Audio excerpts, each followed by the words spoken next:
آپ کے دانتوں کی صفائی کا کیا طریقہ ہے؟ یعنی آپ کس طرح دانتوں کی صفائی کرتے ہیں، مسواک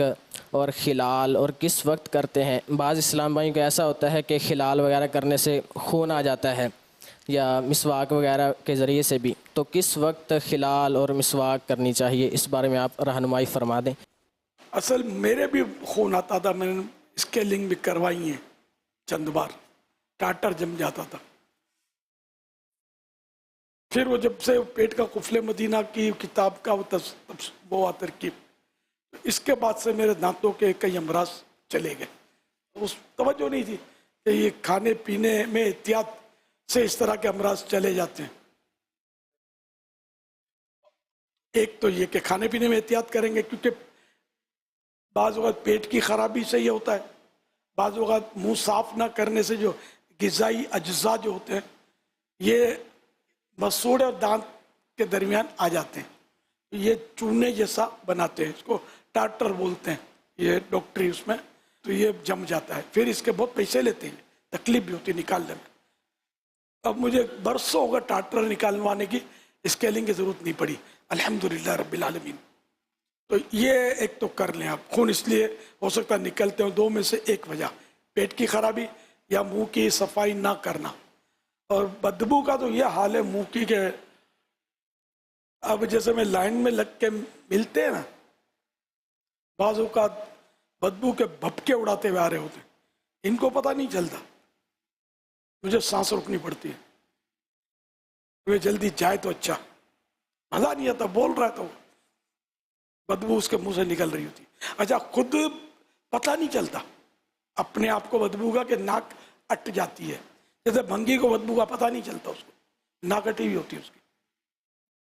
اسی طرح مچھلی والے یا جن میں بدبو ہوتی ہے جن چیزوں میں، وہ جو کاروبار کرتے ہیں، کام کرتے ہیں، چمڑے والے، چمڑے کا کام، چمڑے رنگنے کا کام، بہت بدبو کا ماحول ہوتا ہے، ان کو نہیں آئے گی، ناک اٹ جاتی ہے۔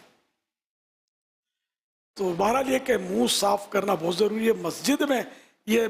زیادہ آزمائش ہوتی ہے، اعتکاف کے دنوں میں، یا یہ مسجد میں جا کر ٹھہرتے ہیں اس وقت ان کے توجہ کم ہو جاتی ہے، صاف کم کرتے ہیں،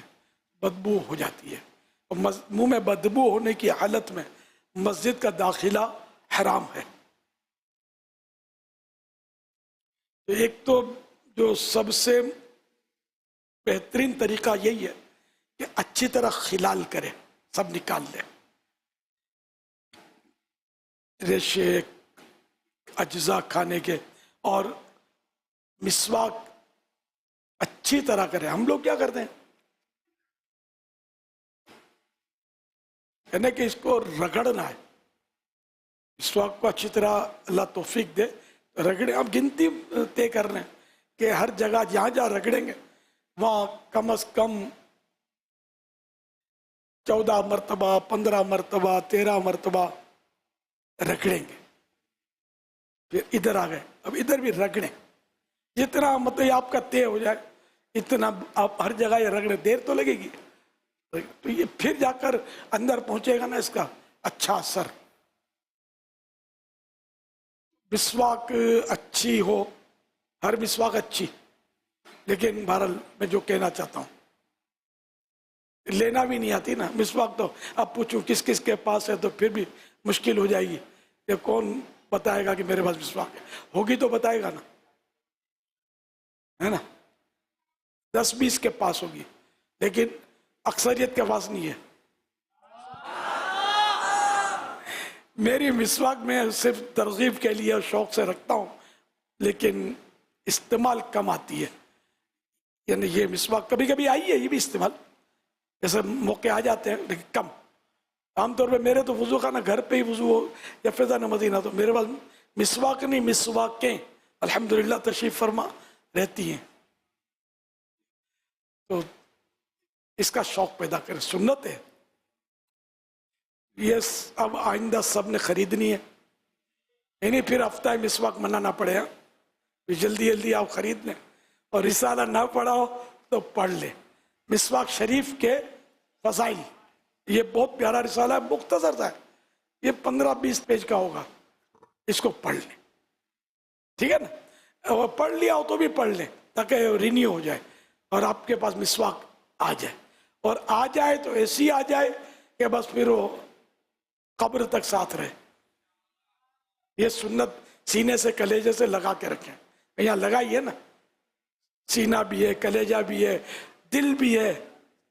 تو یہ کہ اس طرح خلال اور مسواک جس طرح کریں گے اللہ پاک کرے گا تو آپ کے دانتوں میں صفائی ہوگی، تو بدبو وغیرہ، کیڑا لگنا اور کئی امراض، خون یہ سب ختم ہو جائے گا۔ لیکن اگر خون آ رہا ہے مسواک کرنے سے تو پھر یہ مسوڑے سے آتا ہے اصل، دانت تو یہ ہڈی کی طرح پتھر ہے، اس میں جان یوں نہیں ہوتی، یہ بس یہ درد بھی ہوتا ہے تو مسوڑے میں ہوتا ہے، جیسے بال کاٹتے ہیں تو کچھ نہیں ہوتا نا، اسی طرح دانت میں خود کو ایسی چیز نہیں ہوتی کہ جس سے درد ہو اس کو، تو اس طرح صفائی کرتے رہیں اور بار بار کرتے رہیں،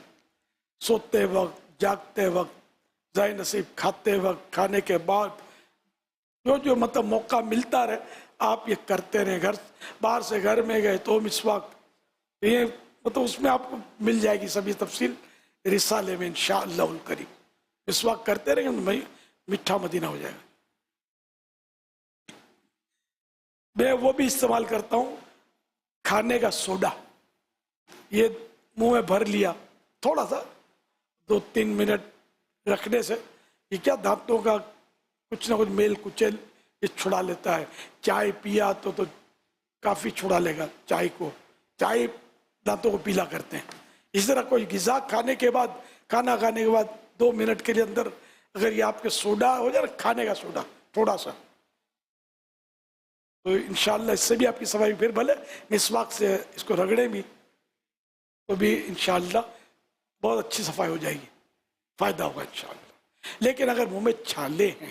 تو نہیں کرنا، اگر آپ کو لگانے سے چھالے پڑتے ہیں تو بھی احتیاط،